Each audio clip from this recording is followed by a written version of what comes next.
একদিন এইভাবে গেম খেলতে খেলতে র্যান্ডম একটা সুন্দরী গুলুমুলু দেখা মাইয়া পড়বো, তার এনিমি ডাউন করে দিব, তারপর সে চিৎকার দিয়ে কো রিভাইভ করো, তারপর আমি নায়কের মতো এক স্কোটে ওয়াইপআউট করে তারে রিভাইভ করে দিব।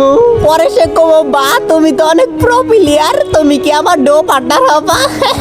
তারপর আমি কবো হ, তারপর আমরা ডো পার্টনার হয়ে যাবো। আর কয়েকদিন পরে তার হোয়াটসঅ্যাপ নাম্বারটা আমারে দিব, হোয়াটসঅ্যাপে তার ফটো পাঠাইবো, ফটো দেখে কমো আপনি তো অনেক সুন্দর।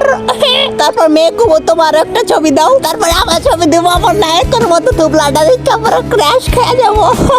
এভাবে আমাদের ভালোবাসা হয়ে যাব। তারপর আমরা সবসময় একসাথে গেম খেলবো। মাইয়া মাঝে মাঝে রাগ করবো, বলবো যে যাও তোমার সাথে কথা বলবো না, তারপর আমি তার ময়না পাখি টিয়া পাখি কয়ে তার রাগ বাগামো। শরম করে।